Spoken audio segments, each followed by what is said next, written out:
Bulletin में सबसे पहले आपको खबर दें, पेशावर मोटरवे पर रशकई इंटरचेंज के करीब बस उलट गई है। हादसे में 4 अफराद जान बहक और 14 जख्मी हो गए, जिन्हें अस्पताल मुंतकिल कर दिया गया है। मुसाफिर बस लाहौर से पेशावर जा रही थी। पेशावर मोटरवे पर रशकई इंटरचेंज के करीब बस उलट गई है। हादसे में 4 अफराद जान बहक हो गए हैं, 14 अफराद इसमें जख्मी हुए हैं, जिनको अस्पताल मुंतकिल कर दिया गया है। मुसाफिर बस लाहौर से पेशावर जा रही थी।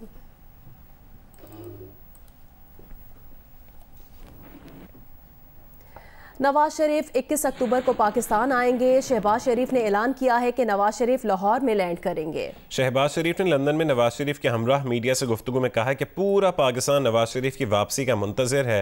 नई मरदमशुमारी के तहत इलेक्शन करवाना इलेक्शन कमीशन की जिम्मेदारी है।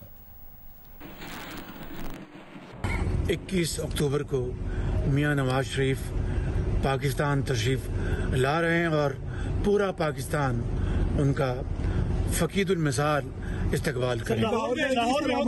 लाहौर में इंशाअल्लाह। इलेक्शन कब तक हो जाएगा? आपसे पर आपकी होप्स और एक्सपेक्टेशंस पीएमएल ने उनकी क्या है?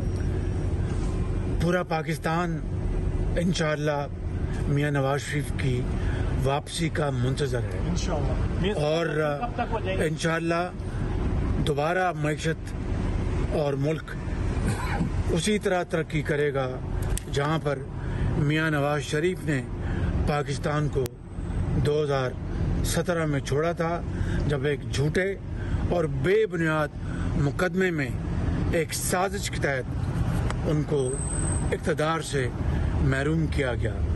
नवाज शरीफ इक़्तिदार से महरूम नहीं हुए, पाकिस्तान के अवाम तरक्की और खुशहाली से महरूम कर दिए। साजिश करने वाले जो अनासर थे उनका एहतसाब होगा, वो इंशाल्लाह पाकिस्तान में बात होगी।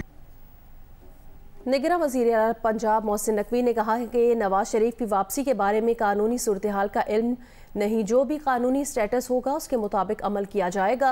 बिलावल भुट्टो को सिक्योरिटी कानून के मुताबिक दी जाएगी। अगर वो लाहौर एयरपोर्ट पर लैंड होते हैं तो क्या आप उसको गिरफ्तार करेंगे या पुलिस के प्रोटोकॉल के साथ जाएंगे? मुझे कानूनी टीम से चेक करना पड़ेगा क्या स्टेटस है, जो स्टेटस होगा, नहीं जो कानूनी स्टेटस है उस हिसाब से उसको करेंगे। बिलावल भुट्टो ने आम इंतखाबात से पहले लेवल प्लेइंग फील्ड न मिलने का शिकवा कर दिया है। सखर में मीडिया से गुफ्तगू में कहा है कि मुल्क में इस वक्त किसी एक के लिए तो लेवल प्लेइंग फील्ड है, हर किसी के लिए नहीं, यही उनका एतराज़ है। बताइए क्या लेवल प्लेइंग फील्ड सबके लिए क्लियर है? क्योंकि जो इमरान खान है वो जेल के अंदर है, नवाज शरीफ ग्रुप से बाहर है, तो क्या आप नहीं, लेवल प्लेइंग फील्ड नहीं है किसी के लिए, किसी एक के लिए तो है, लेवल प्लेइंग फील्ड नहीं है, और यही मेरा एतराज़ है। कराची में जो ऑफिसर्स लगे हैं वो किसी और सूबे से आए हैं, तो उनको शायद अंदाज़ा ना हो, मगर पूरा सिंध का मुतालबा है कि जान मोहम्मद महर साहब को इंसाफ दिया जाए। सरबराह JUIF मौलाना फजल रहमान ने कहा कि इलेक्शन से नहीं भाग रहे, 90 दिन में इलेक्शन के लिए तैयार हैं। जियो न्यूज़ के प्रोग्राम कैपिटल टॉक में मेज़बान हामिद मीर को इंटरव्यू में मौलाना फजल रहमान का कहना था, सदर आरिफ अलवी को इलेक्शन की तारीख देने का आईनी इख्तियार नहीं है, उन्होंने इलेक्शन की तारीख दी तो ये बदनीयती होगी। परवेज़ खटक और महमूद खान को नाकाबिल एतबार करार देकर मौलाना फजल रहमान ने कहा है कि उनके साथ इंतखाबी इत्तेहाद का इम्कान नहीं है। ये भी कहा कि सिंध में GDA, MQM और नून लीग से इत्तेहाद हो सकता है, लेकिन पीपल्स पार्टी से नहीं। आगे बढ़े आपको खबर दें, कराची के इलाके गुलिस्तान जोहर में नामालूम अफराद की फायरिंग से मदरसा जामिया अबी बकर गुलशन इकबाल के मोहतमिम मौलाना ज़ियाउर रहमान जाँ बहक हो गए। एडिशनल IG कराची के मुताबिक वाक़े में पड़ोसी मुल्क की खुफिया एजेंसी रॉ के मुलव्वस होने के शवाहिद मिले हैं। कराची में चंद रोज के दौरान टारगेट किलिंग का एक और वाकया सामने आया है। पुलिस के मुताबिक मौलाना ज़ियाउर रहमान गुलिस्तान जोहर ब्लॉक 16 में वाक़ कर रहे थे, जहां मोटरसाइकिल सवार 2 अफराद ने उन्हें निशाना बनाया। जाए वक़्वा से 2 मुख्तलिफ हथियारों के 11 खोल मिले हैं। मरकज़ी जमीयत अहले हदीस कराची के अमीर मौलाना अफजल सरदार ने जिना अस्पताल में गुफ्तगू करते हुए कहा कि मुलजिमान को गिरफ्तार किया जाए। हम किसी को नामिनेट नहीं करते, ये हुकूमत की एजेंसियों की जिम्मेदारी है कि इस टारगेट किलिंग के पीछे जो भी अनासर हैं उनको बेनकाब किया जाए। CTD ने जाए वक़्वा से शवाहिद इकट्ठे कर लिए हैं। इब्तदाई तहकीकात के दौरान वाक़े में पड़ोसी मुल्क की खुफिया एजेंसी रॉ के मुलविस होने के शवाहिद मिले हैं। एडिशनल आईजी कराची खादिम हुसैन रिंद ने कहा है कि इस टारगेट किलिंग का मकसद रबी अव्वल के मौके पर अमन व अमान की सूरत-हाल ख़राब करना है। Police federal board of revenue के दफ्तर पर लगे कैमरों और अतराफ की इमारतों की CCTV फुटेज हासिल कर रही है। कैमरामैन सजाद हुसैन के साथ कमर अली मस्तोई, जियो न्यूज़, कराची। पाकिस्तान में अमरीकी सफ़ीर डोनाल्ड ब्लूम ने गवादर का दौरा किया। डोनाल्ड ब्लूम ने सियासी रहनुमाओं, पोर्ट अथॉरिटी, गवादर एवान हाय सनत और तिजारत, हुकूमती और निजी शोबे की शख्सियात से मुलाकात की। अमरीकी सफ़ीर ने मौशी नमू, सिक्योरिटी और अमरीका के साथ तिजारत और सरमायाकारी और बलोचिस्तान की तरक्की के लिए अमरीकी ताउन का अज़्म दोहराया। अमरीकी सफ़ीर गवादर की बंदरगाह भी गए। पोर्ट अथॉरिटी के चेयरमैन पसंद खान बुलेदी से मुलाकात में बंदरगाह की ऑपरेशंस और तरक्याती मनसूबों, गवादर के इलाकाई तिजारती मरकज बनने की इस्तदार और इसे अमरीकी मंडी से मुंसलिक करने के तरीकों पर बातचीत की। पाकिस्तान नेवी की मगरबी कमांड से मुलाकातों में सफ़ीर इलाकाई उमूर पर शराकत दारी जारी रखने पर गुफ्तगू हुई। हुकूमती और कारोबारी शख्सियात से मुलाकात में अमरीकी सफ़ीर ने कहा है कि अमरीका बलोचिस्तान समेत सारे पाकिस्तान को माहौलियाती मसाइल से निमटने की इस्तेदाद बढ़ाने, मुतबादिल तवानाई के लिए कोशिशों और सबकी मुआशी तरक्की को फ़रोग देने में मदद फराहम कर रहा है। We want to make sure that Balochistan is positioned to take full advantage of the opportunities to connect with Pakistan's largest export market, the United States. There's no secret that the United States' approach to trade and economic development sets it apart. The U.S. is proud to be one of Pakistan's leading investors over the last 20 years. तारीख में पहली बार दुनिया के सबसे बड़े मुकाबला हुस्न miss universe में पाकिस्तानी हसीना हिस्सा लेंगी। 200 से ज़्यादा उम्मीदवारों से 5 पाकिस्तानी 2 शीज़ाओं का इंतखाब। मिस यूनिवर्स पाकिस्तान 2023 के लिए टॉप 5 फाइनलिस्ट में कराची की एरिका रॉबिन, लाहौर की हिरा इनाम, रावलपिंडी की जेसिका विल्सन, पेंसिल्वेनिया से पाकिस्तानी निजात अमरीकी मलिका अलवी और पंजाब की सबरीना वसीम शामिल हैं। हसीनाओं ने मालदीव में फोटोशूट में हिस्सा लिया। फिलिपाइनी डिजाइनर के मलबूसात जेब तन किए। 5 में से एक को फातेह करार दिया जाएगा। मिस यूनिवर्स पाकिस्तान इस साल नवंबर में एल सल्वाडोर में होने वाले आलमी मिस यूनिवर्स के मुकाबले में पाकिस्तान की नुमाइंदगी करेंगी।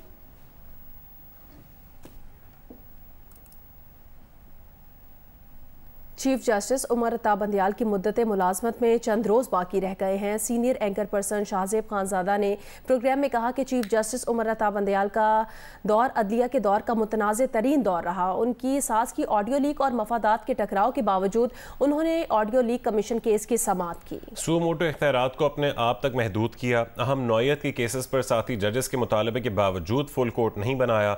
मनपसंद जजेस का दिफा किया और इख्तिलाफ राय रखने वाले सीनियर जज को साइड लाइन किया। यूं सुप्रीम कोर्ट का वक़ार मुतासर हुआ, अवाम का एतमाद मजरूह हुआ।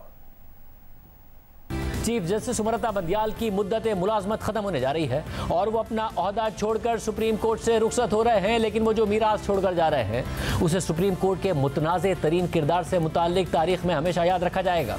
चीफ जस्टिस उमर अता बंदियाल जिस हालत में सुप्रीम कोर्ट को छोड़कर जा रहे हैं वो जमहूरी हुकूमतों के दौरान तारीख की सबसे कमज़ोर और मुतनाज़े सुप्रीम कोर्ट है। एक ऐसी सुप्रीम कोर्ट है जिसके चीफ जस्टिस की सास की जब ऑडियो लीक हुई तो वो चीफ जस्टिस खुद ऑडियो लीक कमीशन के खिलाफ केस की समाअत करते रहे। मफादात के टकराव के बावजूद चीफ जस्टिस ने कमीशन की कार्रवाई को मुअत्तल किया और खुद अपने ऊपर एतराज़ का तहरीरी फैसला भी खुद ही जारी किया। एक ऐसी सुप्रीम कोर्ट है जिसके चीफ जस्टिस ने खुद एक बेंच बनाकर सू मोटो के इख्तियारात अपने आप तक महदूद कर दिए और जब उन इख्तियारात को महदूद करने के लिए कानून बना तो इस मामले में खुद एक बेंच तश्कील दे दिया और अपनी ही सरबराही में उस कानून को मुअत्तल कर दिया।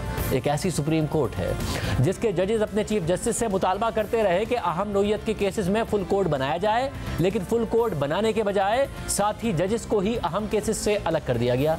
एक ऐसी सुप्रीम कोर्ट है जो अपने अंदर ही तकसीम है, जिस पर बाहर से ही नहीं बल्कि अंदर से भी एतराज़ात उठ रहे हैं कि सुप्रीम कोर्ट को कई महीनों से स्टे ऑर्डर के जरिए चलाया जा रहा है।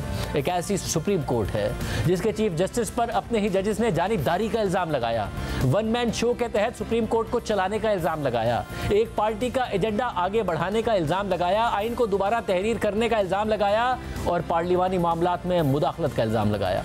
और इस सियासी मुदाखलत की वजह से सुप्रीम कोर्ट का वक़ार बुरी तरह मुतासिर हो चुका है, जिस पर अवाम का एतमाद बुरी तरह मजरूह हो चुका है, जिस पर आइन के तहफ़्फ़ुज़ के नाम पर आइन की धज्जियाँ उड़ाने का इल्ज़ाम लग चुका है। और इन तमाम तर मामलात की जिम्मेदारी किसी और पर नहीं बल्कि खुद चीफ जस्टिस उमर अता बंदियाल पर आयद होती है, क्योंकि चीफ जस्टिस उमर अता बंदियाल न सिर्फ चीफ जस्टिस बनने से पहले ऐसे अहम ख्याल और मुतनाज़ बेंच का हिस्सा थे जिन्होंने सियासी और रियासती मामला से मुताल्लिक मुतनाज़ फैसले जारी किए, बल्कि चीफ जस्टिस बनने के बाद भी जस्टिस उमर अता बंदियाल ने हम ख्याल बेंचेस तश्कील देने की रिवायत को जारहाना अंदाज में आगे बढ़ाया और चीफ जस्टिस होते हुए भी वो खुद उन हम ख्याल बेंचेस का हिस्सा रहे और सियासी और हुकूमती मामला से मुताल्लिक मुतनाज़ फैसले जारी करते रहे। जारहाना अंदाज में सूमोटो इख्तियारात का इस्तेमाल करके मनपसंद बेंचेस तश्कील देकर चीफ जस्टिस उमर अता बंदियाल ने कुछ मखसूस सियासी लीडरान को रिलीफ फराहम किया और कुछ के खिलाफ मनफी फैसले दिए, कुछ पेचीदा केसेस का फैसला दिनों में दे दिया और कुछ सादा केसेस को महीनों तक दबाकर बैठ गए,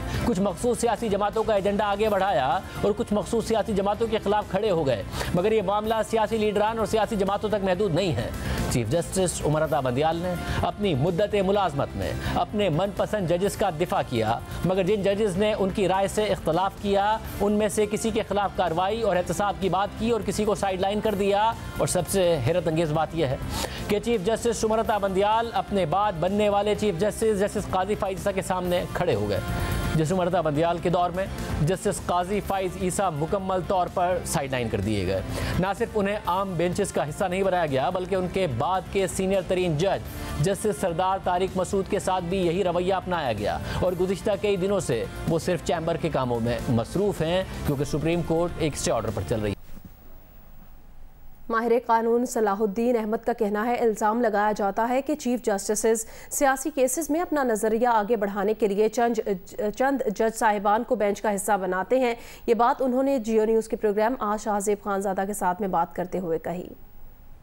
दो तरीके होते हैं कि एक जज सियासी केसेस में ज़्यादा अपीयर हो, ज़्यादा फ्रीक्वेंटली उस बेंच में शामिल हो, या तो चीफ जस्टिस साहब कोई बेंच बनाते हैं, केसेस की असाइनमेंट भी जो होती है वो चीफ जस्टिस साहब का इख्तियार होता है। तो वो अगर कोई एक बेंच बना दें और तमाम तर सियासी नौयत के केसेस वहाँ फिक्स हो जाएं तो फिर चंद मखसूस जजेस की फिर सियासी केसेस में शमूलियत ज़्यादा हो जाती है।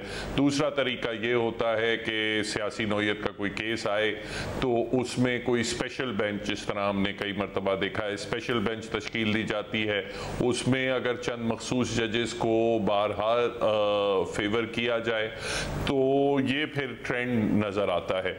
उसकी क्या वजूहात हैं वो बेसिकली तो स्पेक्यूलेशन है, मगर एक जो इल्ज़ाम लगाया जाता है वो ये है कि चंद चीफ जस्टिस जो हैं वो अपनी जो आइडियोलॉजिकल प्रेफरेंसेस हैं, जो अपनी जो अपना नज़रिया है उसको आगे बढ़ाने के लिए वो कुछ सियासी केसेस में चंद जज साहिबान को प्रेफर करते हैं।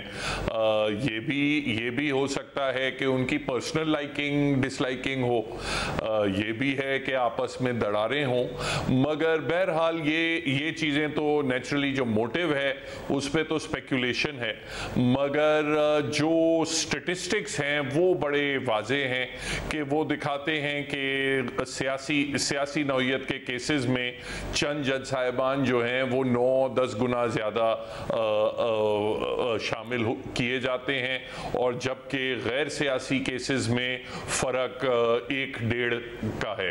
तो वो जो स्टेटिस्टिकल जो डिफरेंस है वो बहुत ज़्यादा स्टार्क है।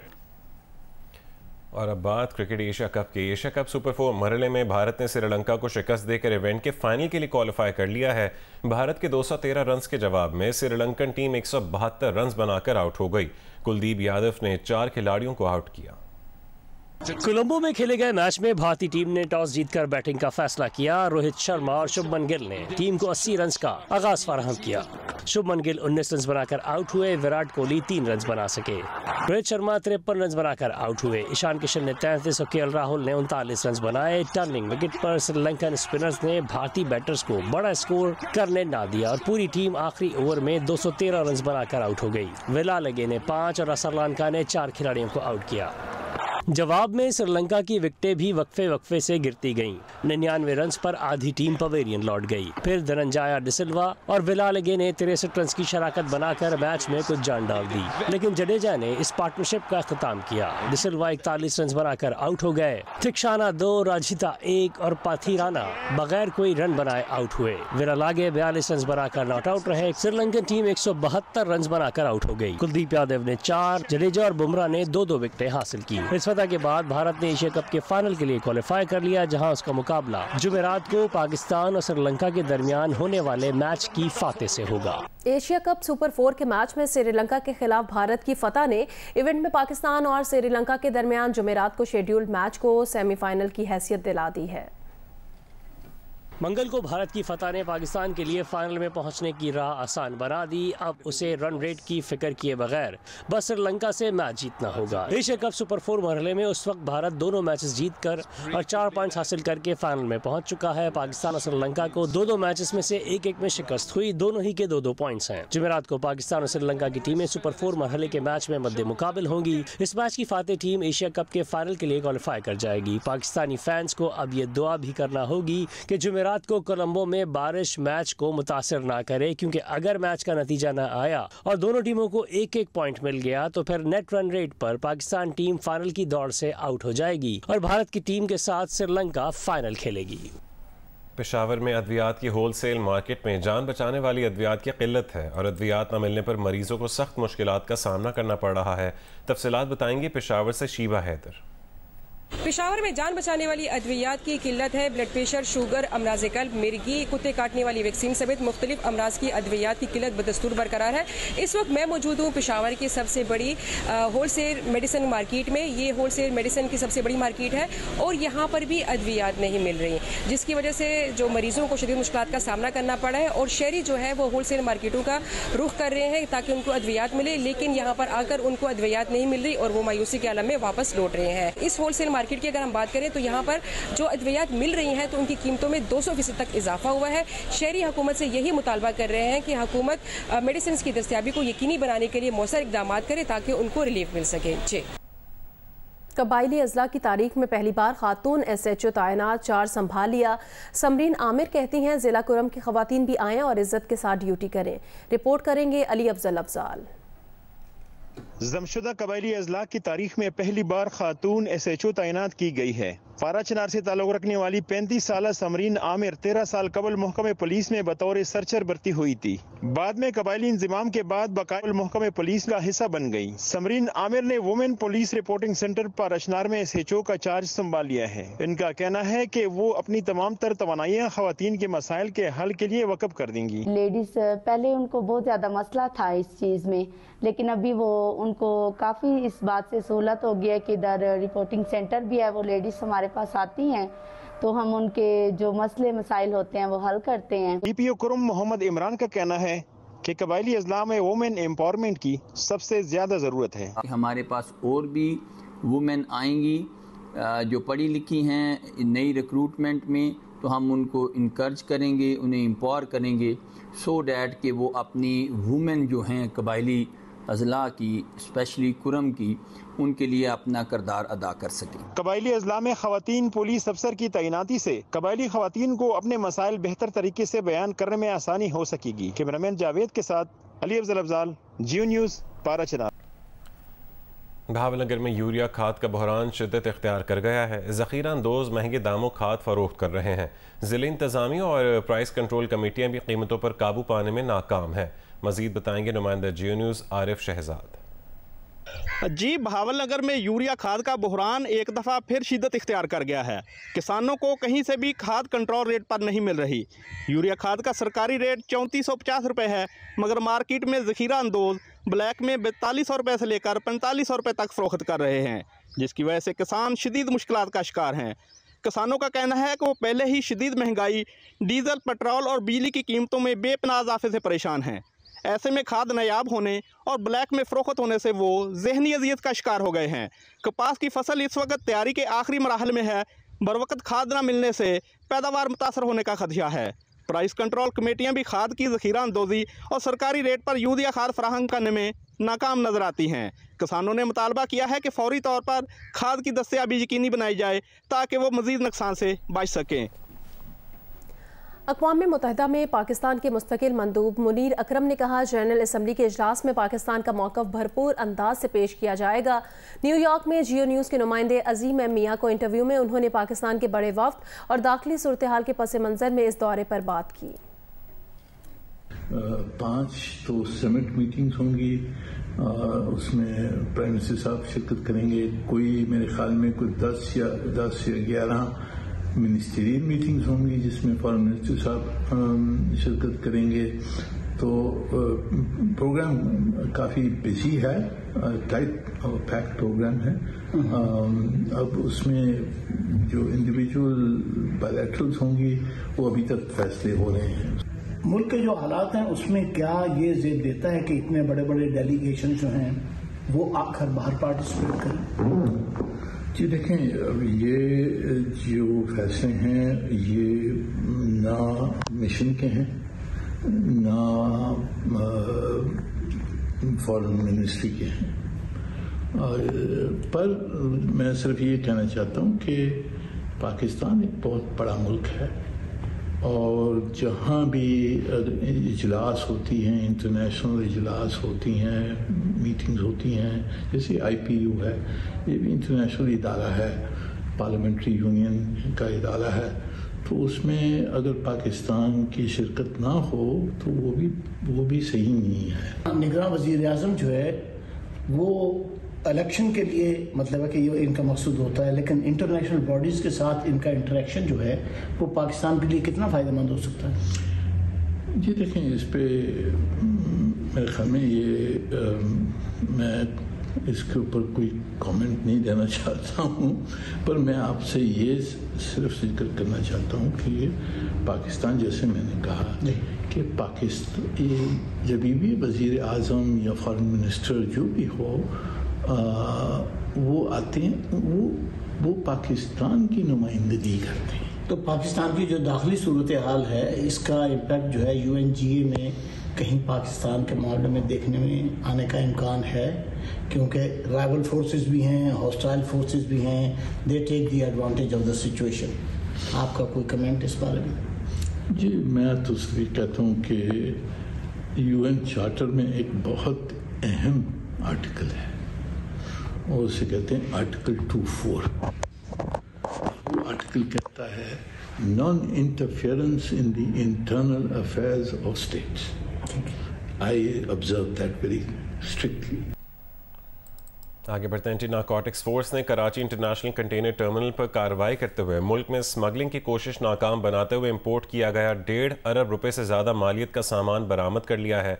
बरामद किए गए सामान में हवाई जहाज़ों का खुसूसी केमिकल और महंगी इलेक्ट्रॉनिक अशिया शामिल हैं। एंटी नारकोटिक्स फोर्स के तर्जुमान के मुताबिक ANF पोर्ट कंट्रोल यूनिट की टीम ने मुनशियात स्मगलिंग के शुबे में इंटेलिजेंस इत्तला पर एक कंटेनर की तलाशी ली। तलाशी लेने पर कंटेनर में मौजूद भारी तादाद में नॉन कस्टम पेड अशिया पकड़ी गईं। ये अशिया घरेलू अशिया और अजनास की आड़ में पाकिस्तान स्मगल की जा रही थीं। कंटेनर से लैपटॉप, इलेक्ट्रॉनिक सिगरेट, घड़ियाँ, हार्ड ड्राइव्स, टैबलेट और गुटखा पान मसाला बरामद किए गए। ANF तर्जुमान ने मजीद बताया कि कंटेनर से 550 से ज़्यादा बोतलों से जहाज़ों में इस्तेमाल किया जाने वाला ऑयल और केमिकल भी बरामद किया गया। मज़कूरा कंटेनर नॉन कस्टम सामान समेत मजीद कानूनी कार्रवाई के लिए कस्टम हुकाम के हवाले कर दिया गया है। गुजरांवाला में मुस्लिम और मसीही बिरादरी की मुश्तरका काविश। थैलेसीमिया की बीमारियों में मुब्तला बच्चों को खून की अतियात देने के लिए सेंट पॉल चर्च में कैंप लगाया गया। कैंप में 400 से ज़ायद अफराद ने खून की अतियात दिए। मज़ीद बताएंगे नुमाइंदा जियो न्यूज़ राना अंसर।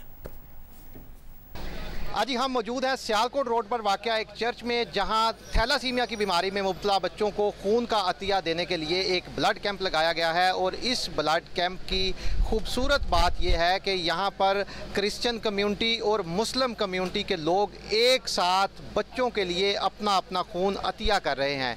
किस तरह, क्या ख्याल आया आपको ये कैंप लगाने? देखिए जी, हालिया जो वाक़यात हुए उसमें क्रिश्चियन कम्यूनिटी अपना मोहब्बत का प्यार पैगाम देना चाहती थी, तो उन्होंने सजेस्ट किया था कि हम चर्च में थैलेसीमिया के पेशेंट बच्चों के लिए ब्लड कैंप लगवा लेते हैं। चर्च के जो पादरी हैं, सर आप बताइएगा क्या कहते हैं इस मौके पर? ये एक बड़ा खुशगवार दिन है आज, जब क्रिश्चियन और मुस्लिम दोनों कम्युनिटीज़ के लोग यहाँ पर मौजूद हैं ताकि वो खून का अतिया देकर थैलेसीमिया के बच्चों की ज़िंदगी को बचा सकें। आज ही आपने बात सुनी। आज इन लोगों का कहना है कि आज के नफ़रतों के इस दौर में ख़ास तौर पर जड़ांवाला जैसे वाक़या के बाद ज़रूरत है कि इस तरह के जॉइंट प्रोग्राम किए जा सकें ताकि नफ़रतों को ख़त्म करके मोहब्बतों को तक़सीम किया जा सके। जी।